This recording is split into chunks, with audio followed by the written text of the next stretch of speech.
Morning students, how are you all? I hope you all are fine and safe at your home. So today we are going to start with part 2 of chapter number environmental pollution.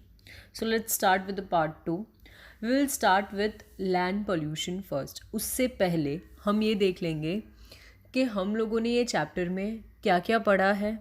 Environmental pollution में हम लोगों ने पढ़ा था कि human beings के पास एक right होता है कि वो हर चीज़ में डेवलपमेंट कर सकते हैं, लेकिन जो साइंटिफिक डिस्कवरीज़ के हिसाब से ये पता चला कि जो भी डेवलपमेंट हो रहे हैं, इंडस्ट्रियल रेवोल्यूशन जो हो रहे हैं, उससे क्या हो रहा है, एनवायरनमेंट पूरा का पूरा पोल्यूट होते जा रहा है।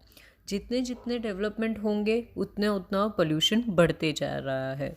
ठीक है, तो सबसे पहले हम बात करेंगे वाटर पोल्यूशन के बारे में कि वाटर पोल्यूशन में हम लोगों ने क्या पढ़ा था। इंडस्ट्रीज़ जो होती है उनको पानी की ज़रूरत होती है, तो जब भी मैन्युफैक्चर का प्रोसेस चलता है जो पानी होता है वो क्या हो जाता है, पोल्यूट हो जाता है, इम्प्योर हो जाता है, जो कि नदियों में, स्ट्रीम में, ये सारी ग्राउंड पर बड़ी मात्रा में वो बहा दिया जाता है। तो उससे क्या होता है, जो रिवर का पानी है वो ख़राब हो जाता है। ठीक है, अब सेकेंडली क्या होता है कि जो पानी है वो केमिकल इन्फेस्टेड होता है, तो वो जो पानी के अंदर जितने भी जानवर होते हैं, एक्वाटिक लाइफ जो होती है, उनको भी वो हार्म होता है। तो इस तरह से वाटर पोल्यूशन होते रहता है। अब वाटर पोल्यूशन से हम लोगों ने वाटर पोल्यूशन में ये भी पढ़ा था कि कौन सी बीमारियां हो सकती है वाटर पोल्यूशन के वजह से। तो cholera, jaundice, vomiting, loose motion, ये सारी जो बीमारी है वो वाटर पोल्यूशन के वजह से हो सकती है। उसके बाद में सेकेंड हम लोगों ने क्या पढ़ा था, एयर पोल्यूशन के बारे में। अब एयर पोल्यूशन में क्या होता है, जैसे कि वाटर पोल्यूशन में होता है, एयर पोल्यूशन में भी वर्ल्ड में, या हम कह सकते हैं पूरी दुनिया में, एयर पोल्यूशन का भी कुछ ज़्यादा ही टेंशन है। क्यों? क्योंकि बहुत भारी मात्रा में हम व्हीकल यूज़ करते हैं आजकल, जिसमें हम डीज़ल पेट्रोल का इस्तेमाल करते हैं। उससे क्या होता है, काफ़ी धुआं जो होता है वो पूरे एनवायरनमेंट में फैल जाता है। तो उससे क्या होता है, कार्बन डाइऑक्साइड की जो मात्रा है वो इंक्रीज़ होने लगती है एनवायरनमेंट में। अगर कार्बन डाइऑक्साइड की मात्रा इंक्रीज़ होने लग जाएगी तो फिर क्या होगा, तो ग्लोबल वार्मिंग जैसी प्रॉब्लम भी बढ़ जाएगी। ठीक है, तो एयर पोल्यूशन भी एक मेजर कंसर्न है हमारे लिए। अब क्या होता है कि जैसे ही व्हीकल जो फॉसिल फ्यूल यूज़ करती है, जैसे कि पेट्रोल, डीजल, वो क्या करती है, स्मोक जो होता है, वो जो धुआं होता है उससे छोड़ती है, जिससे कि हार्मफुल गैसेस निकलते हैं। अब वो कौन से गैसेस थे, जैसे कि हाइड्रोकार्बन, नाइट्रोजन या nitrogen oxide, carbon monoxide, carbon dioxide, ये सारी गैस की जो मात्रा है वो हमारे एनवायरनमेंट में बढ़ जाती है। तो इससे क्या होता है कि एक कार्बन डाइऑक्साइड की मात्रा जब इंक्रीज़ हो जाती है तो हम सबको पता है कि ग्लोबल वार्मिंग जैसी प्रॉब्लम क्रिएट होती है। तो हमें क्या करना चाहिए, एयर पोल्यूशन को कम करने के लिए हमें ऐसे फ्यूल का इस्तेमाल करना चाहिए जो पोल्यूशन फ्री हो। तो वो फ्यूल कौन से है, सीएनजी गैस है और एलपीजी है। ये जो फ्यूल है इसका हम इस्तेमाल कर सकते हैं जिससे पोल्यूशन ना हो। ठीक है, अब एयर पोल्यूशन से कौन सी बीमारी होती है, पहली asthma, breathing problem, lung infection etcetera, ये सारी जो डिजीज़ है ये किससे होती है, एयर पोल्यूशन से। अभी हम पढ़ने वाले हैं लैंड पोल्यूशन के बारे में कि लैंड पोल्यूशन में क्या क्या होता है, किस तरीके की बीमारी हमको हो सकती है और उसका मेजर इफ़ेक्ट जो है वो कहाँ पर देखने को मिलता है और कैसे होता है। ठीक है, so let's start with the land pollution first. Land pollution is not something that is easily visible, but in this developing world, land pollution has become evident on a large scale. Now, land pollution जो है वैसे तो आसानी से नहीं दिखता, लेकिन धीरे धीरे ये जो वर्ल्ड में डेवलपमेंट होती जा रही है, तो लैंड पोल्यूशन जो है वो अभी एक लार्ज स्केल पे दिखने लग गया है। Growing industries and polluted water from drains flow on the ground and slowly polluted the land. जैसे कि इंडस्ट्रीज़ में ग्रो हो रहा है, इंडस्ट्रीज़ में ग्रो होता है तो क्या होता है कि जो पॉल्यूटेड वाटर होता है उन्हें वो ग्राउंड पे फेंक देते हैं। जो खुला मैदान होता है वहाँ पे वो पानी को छोड़ देते हैं। तो उससे क्या होता है कि जो लैंड होता है वो पॉल्यूट होने लग जाता है। The the people who run industries and factories always try to acquire more land than what they require. अब क्या करते हैं जो लोग इंडस्ट्रीज चलाते हैं, जो फैक्ट्रीज चलाते हैं, वो ज़मीन को ज़्यादा से ज़्यादा हड़पना चाहते हैं. क्यों? क्योंकि जो वेस्ट मटेरियल है, या हम कह सकते हैं कि जो पानी होता है उसके बहाने के लिए भी उनको जगह चाहिए होती है. वो समझते हैं कि आगे के डेवलपमेंट के लिए वो जगह और लेकर बैठते हैं. According to them they acquire more land for future development. तो उनके हिसाब से वो ज़्यादा से ज़्यादा ज़मीन इसीलिए लेते हैं ताकि वो फ्यूचर के डेवलपमेंट में काम आए. When industries occupy the agricultural land, it is surely pollute it as the industries dump solid waste on the land. अब क्या होगा कि अगर इंडस्ट्रीज़ एग्रीकल्चर वाली ज़मीन को ले लेगी तो क्या होगा कि जो एग्रीकल्चर वाली ज़मीन है वो तो पल्यूट होगी ही, जिससे इंडस्ट्रीज़ जो है वो अपना सारा कचरा कहाँ पर फेंकेगी? ज़मीन पे. Nowadays polythene is used on the large scale. Polythene जो है, जो कि प्लास्टिक की जो थैली हम यूज़ करते हैं, वो कुछ ज़्यादा ही मात्रा में यूज़ हो रही है. Plastic is a non degradable substance and pollutes the land. अब प्लास्टिक जो है वो नॉन डिग्रेडेबल है, यानी कि वो डिग्रेडेबल नहीं होता, वो वापस से नष्ट नहीं होता. ओके, डिग्रेडेबल का मतलब क्या होता है? किसी भी चीज़ को जब भी हम बनाते हैं तो वो वापस से नष्ट होने की क्षमता रखता है. तो जो ये प्लास्टिक है ये वापस से नष्ट नहीं हो सकता. ठीक है, तो इससे क्या होता है कि ये ऐसे ही ज़मीन पर पड़ा हुआ रहता है, या तो समुंदर में अगर हम प्लास्टिक की बोतल्स वगैरह फेंक देते हैं तो आप लोगों ने देखा होगा कि भारी मात्रा में प्लास्टिक का जो कचरा है वो बाहर दिखाई देता है. The urban waste like plastic, scrap and chemical dump on land get dispersed over farm land by wind and thus pollute the land. अब जो urban waste होता है वो क्या होता है, एक ज़मीन से दूसरी ज़मीन भी उससे ख़राब हो जाती है. कैसे? जैसे कि प्लास्टिक है, स्कार्प है, छोटे छोटे जो टुकड़े होते हैं, वो केमिकल जो है जो कि लैंड पे डंप कर दिए जाते हैं, तो उससे क्या होता है, ज़मीन ख़राब हो जाती है. अब जो प्लास्टिक है वो उड़ उड़ के कई दूसरी जैसे फार्म जैसी जो जगह है, एग्रीकल्चर जहाँ पे होता है, वैसी ज़मीन पे पहुँच जाते हैं, तो वो उस ज़मीन को भी पल्यूट कर देते हैं. ठीक है.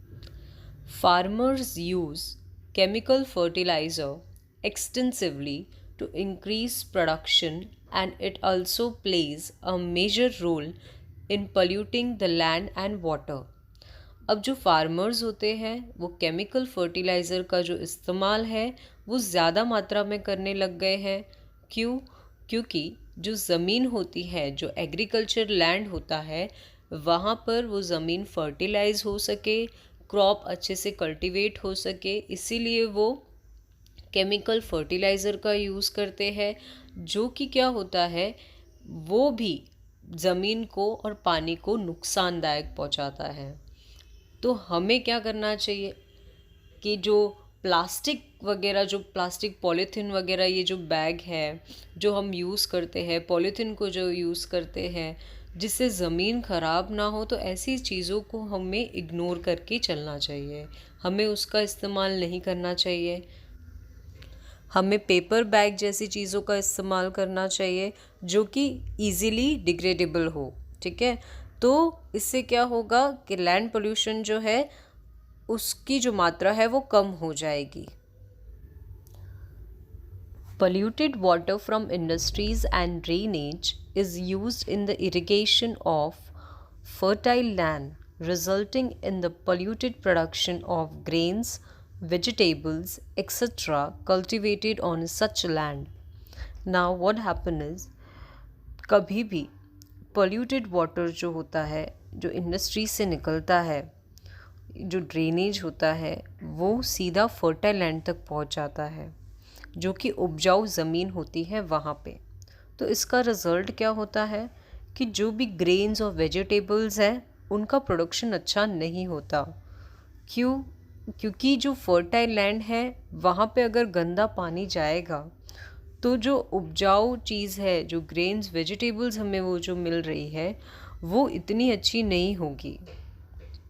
क्योंकि वो जो लैंड होगा वो कल्टीवेटेड लैंड होगा, और वहाँ पे अगर हमें जैसे वेजिटेबल्स अच्छी चाहिए, प्रॉपर ग्रेन चाहिए, तो उसके लिए हमें इंडस्ट्रीज से कहीं अलग जगह पर या तो कुछ दूरी पर हमें क्या करना होगा, फर्टाइल लैंड लेना होगा, और वहाँ पे हमें जो कल्टीवेशन का प्रोसेस है वो स्टार्ट करना होगा। तभी जाके जो वेजिटेबल्स वगैरह है वो अच्छे से उनका उत्पादन हो सकता है। It result in to tuberculosis and bone disease. अब ऐसी वेजिटेबल्स एंड ग्रेन्स को जब हम खाएंगे तो क्या होता है, इससे कुछ बीमारी हो जाती है जैसे कि ट्यूबरक्लोसिस और बोन डिजीज, ऐसी बीमारी हो सकती है। एग्जॉस्टेड और shrinking fertile land leads to the risk of scarcity of crops. अब जो फर्टाइल लैंड जो होता है, यानी कि जो उपजाऊ ज़मीन है, उसमें एग्जॉस्टेड और श्रिंकिंग फर्टिलिटी होती है, जिससे क्रॉप इजीली कल्टीवेट हो जाते हैं। लेकिन उपजाऊ चीज़ें जो है वो लैंड पर अभी ख़त्म होती जा रही है। उससे क्या हो रहा है कि जो फसल है, जो क्रॉप्स है, इनकी जो बढ़ने की जो क्षमता है वो अब कम होती दिखाई दे रही है। Plastic solid waste material from the industries and polluted water destroy microorganisms which make land fertile.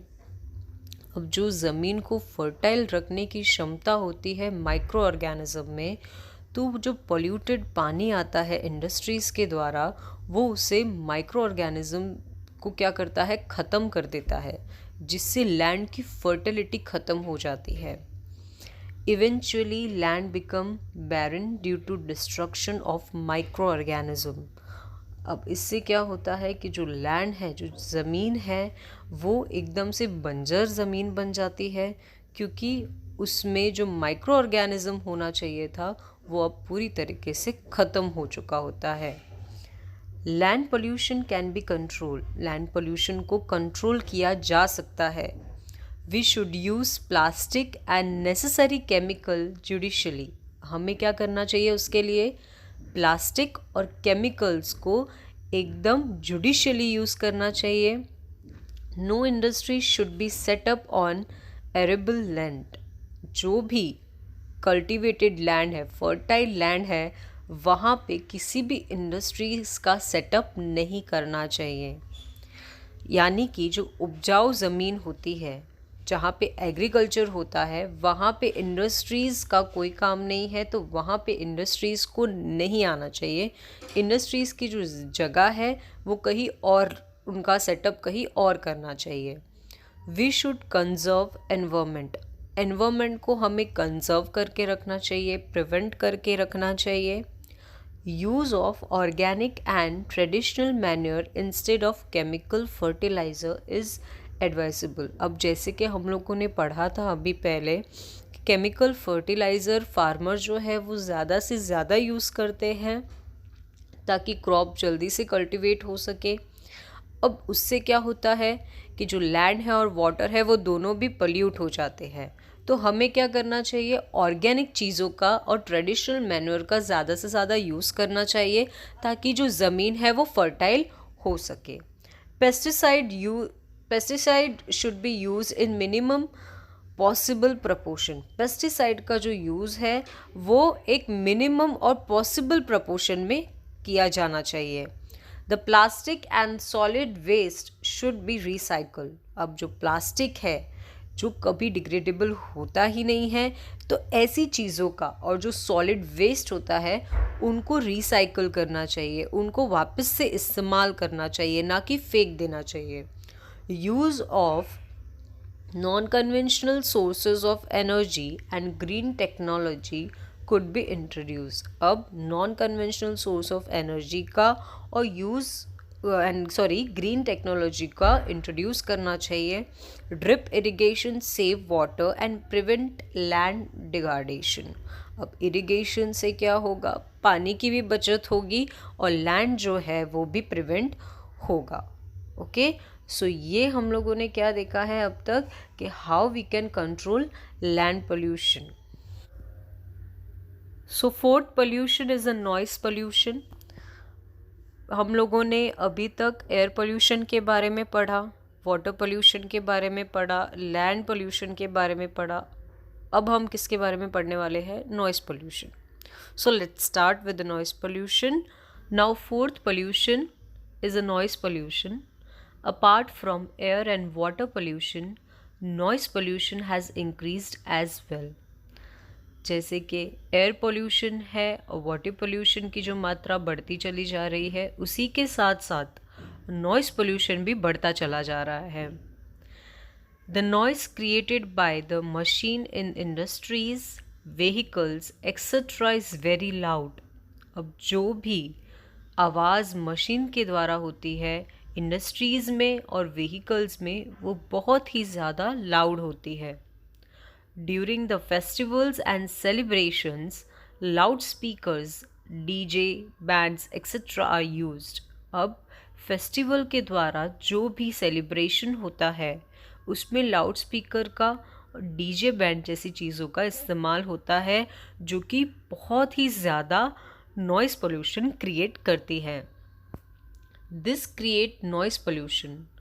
The noise pollution is also created by playing musical instrument loudly or by bursting noisy firecrackers at the time of celebration of any festival, victory in any game or election. Now, what happened is noise pollution हम लोगों ने देखा कि इसका जो बढ़ना है वो किससे हो रहा है? इंडस्ट्रीज से हो रहा है। व्हीकल्स में जो मशीन है वो भी आवाज़ करती है तो उससे भी ज़्यादा बढ़ता है। साथ ही साथ जो फेस्टिवल है उसमें भी हम लाउड स्पीकर का, डीजे का जो इस्तेमाल करते हैं उससे भी बहुत ज़्यादा आवाज़ आती है। लेकिन जब हम इंस्ट्रूमेंट कोई बजाते हैं तो उससे भी बहुत ज़्यादा आवाज़ आती है।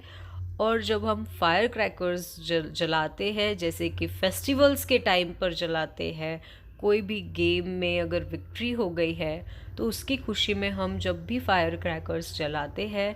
अब जैसे कि इलेक्शन हो गया तो इलेक्शन में कोई भी एक पार्टी जब जीतती है तो उसमें भी फायर क्रैकर्स को जलाया जाता है।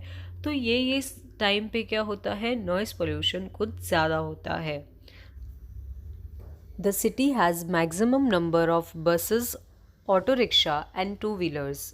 अब जो अर्बन एरियाज़ होते हैं वहाँ पर पॉपुलेशन ज़्यादा होता है तो वहाँ पर मैक्सिमम नंबर ऑफ़ बसेस का इस्तेमाल होता है, ऑटो का होता है, ऑटो रिक्शा जो होती है, और टू व्हीलर्स जो होती है उनका ज़्यादा से ज़्यादा इस्तेमाल होता है। तो इससे क्या होता है कि वो भी आवाज़ करते हैं तो उससे भी नॉइस पोल्यूशन जो है वो बढ़ता है। Haphazard parking leads to congestion of vehicles and the subsequent blowing of horns created noise pollution. अब क्या होता है कि अगर ज़्यादा से ज़्यादा buses, auto rickshaw, two wheelers, four wheelers भी होते हैं तो उनसे क्या होता है कि जब भी कोई भी रॉन्ग पार्किंग कर लेता है या कोई भी रॉन्ग वे से चला जाता है तो उससे क्या होता है कि ट्रैफिक जाम हो जाता है। और ट्रैफिक जाम जब भी होता है तो लोग क्या करते हैं? ज़ोर ज़ोर से हॉर्न बजाने लग जाते हैं तो उससे क्या होता है? नॉइस पोल्यूशन ज़्यादा बढ़ जाता है। अब आप सोच सकते हो कि व्हीकल के वजह से भी कितना पोल्यूशन होता है। अगर आपके घर पे जैसे कि टू व्हीलर है या फोर व्हीलर है तो उसमें क्या होगा? पेट्रोल डीजल का इस्तेमाल होगा जिससे कि एयर पोल्यूशन होगा।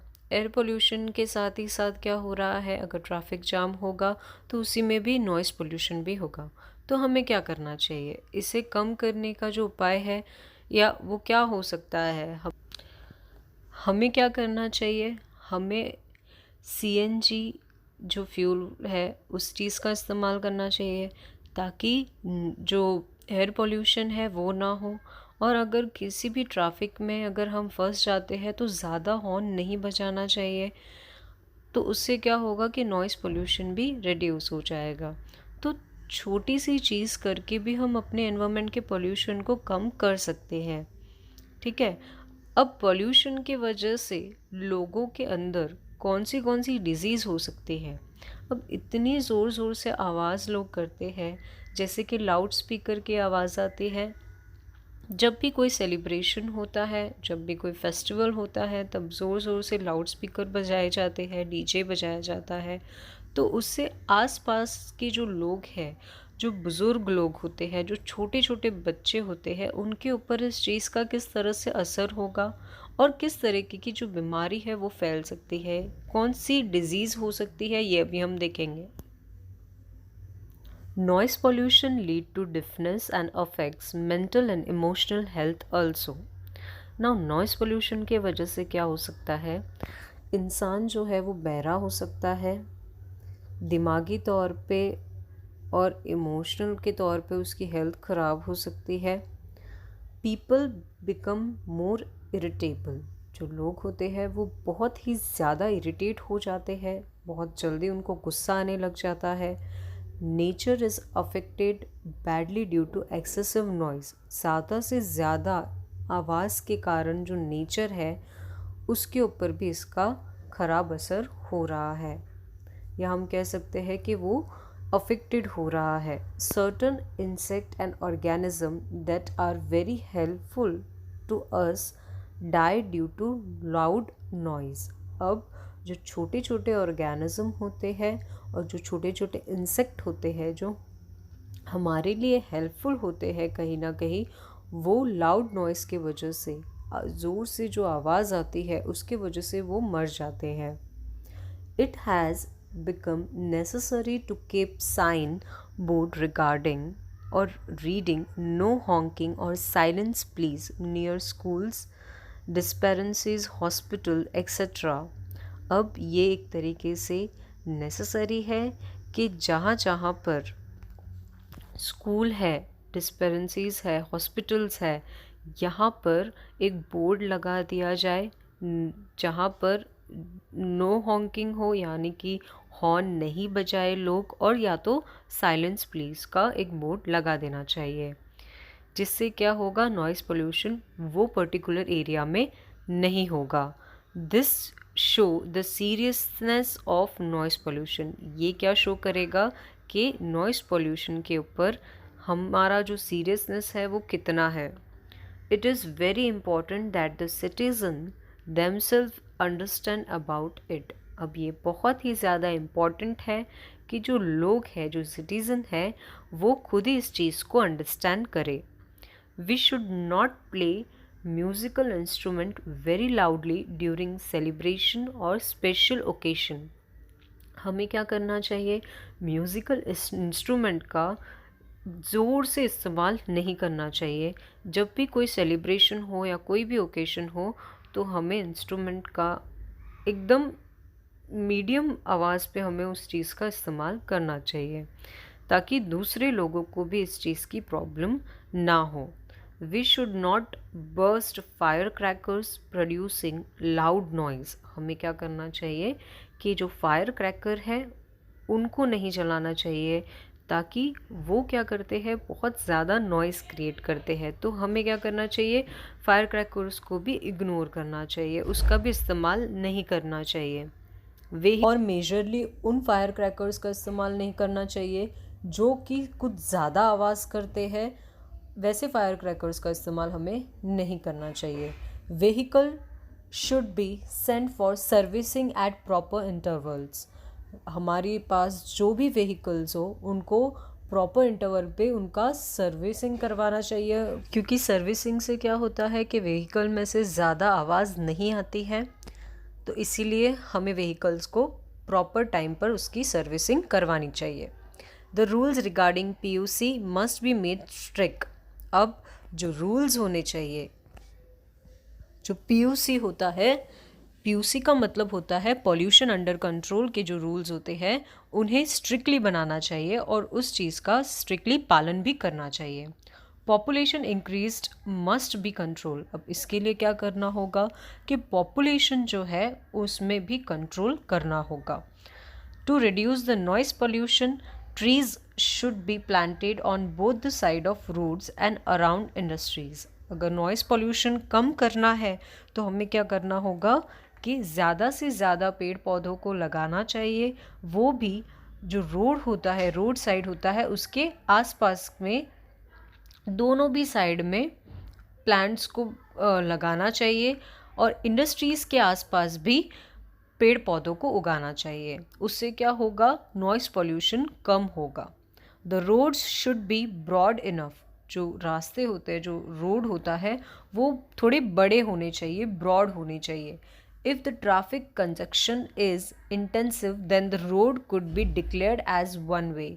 अगर ट्रैफिक कंजक्शन है, कुछ ज़्यादा तौर पे है, तो रोड को क्या करना चाहिए, डिक्लेयर कर देना चाहिए कि ये एक वन वे ही रोड है। Awareness and appropriate action is the need of our to save ourselves from pollution. Awareness होना चाहिए, appropriate कुछ actions लेने चाहिए noise pollution के लिए, ताकि हम हमारे according या हम हमको खुद को सेव कर सके pollution से। ठीक है, तो ये हम लोगों ने किसके बारे में पढ़ा है, नॉइस पोल्यूशन के बारे में पढ़ा है। अगर आपके पास भी व्हीकल है तो अब आपको भी पता है कि आप किस तरह से व्हीकल का इस्तेमाल कर सकते हैं और किसके अंदर, गाइडलाइंस के अंदर हमें व्हीकल का इस्तेमाल करना चाहिए। तो उससे क्या होगा, एनवायरनमेंट में पोल्यूशन नहीं होगा। Now we all are aware how valuable water is. अब जैसे कि हम सभी इस चीज़ से अवेयर है कि जो पानी है वो हमारे लिए कितना इम्पोर्टेंट सोर्स माना गया है। पानी जो होता है वो हमारे लिए कितना इम्पोर्टेंट है, इस चीज़ से हम सभी लोग अवेयर हैं। Still, while purchasing a bottle of mineral water, we do not realize its importance. अब जब भी हम एक पानी की बोतल ख़रीदते हैं, मिनरल वाटर जब भी हम ख़रीदते हैं, तब हमें ये रियलाइज़ नहीं होता कि पानी जो है वो हमारे लिए कितना इम्पोर्टेंस, यानी कि कितना महत्व रखता है। Today pure water is not only the concern, यानी कि प्योर वाटर जो है सिर्फ यही हमारा कंसर्न नहीं है। Gandhi ji had said that water, land and forest belong to community. Gandhi ji ने कहा था कि जो पानी है, जो ज़मीन है और जो फॉरेस्ट है, जंगल वगैरह जो चीज़ें हैं, वो हमारी कम्युनिटी से बिलोंग करती है।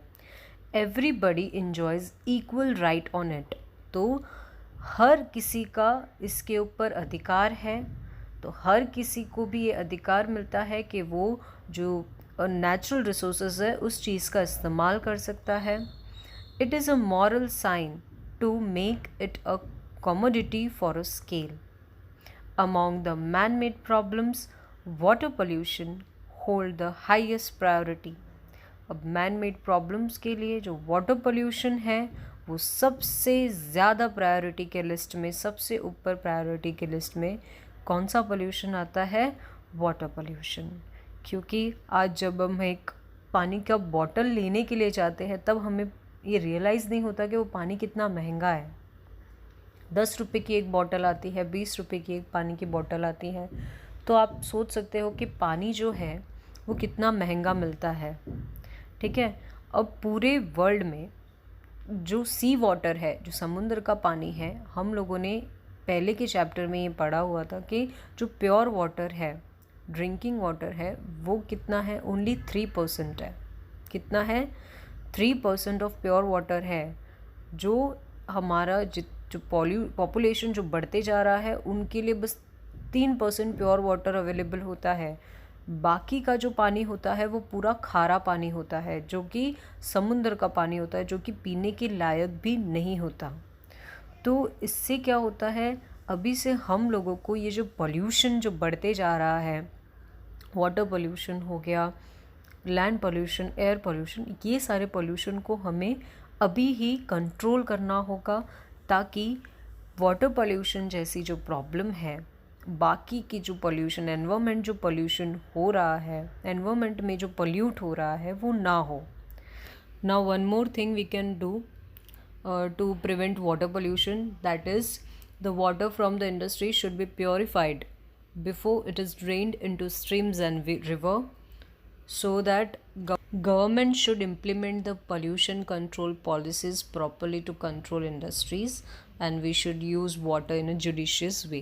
That is only we can do to prevent water pollution. Okay, now every person has to understand his or her sorry, हम लोगों ने कहाँ तक ख़त्म किया था?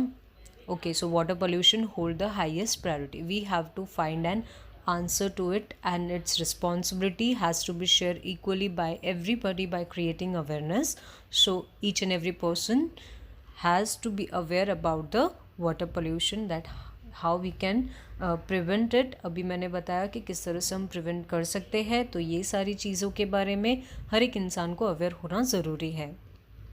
Every person has to understand his her own responsibility and has to find various measures to make our environment cleaner and healthier. हर एक इंसान को ये चीज़ अंडरस्टैंड करनी चाहिए कि उसकी खुद की ये रिस्पॉन्सिबिलिटी है कि वो अलग अलग तरीके से हमारे एनवायरनमेंट को क्लीन रख सके और हेल्दियर रख सके.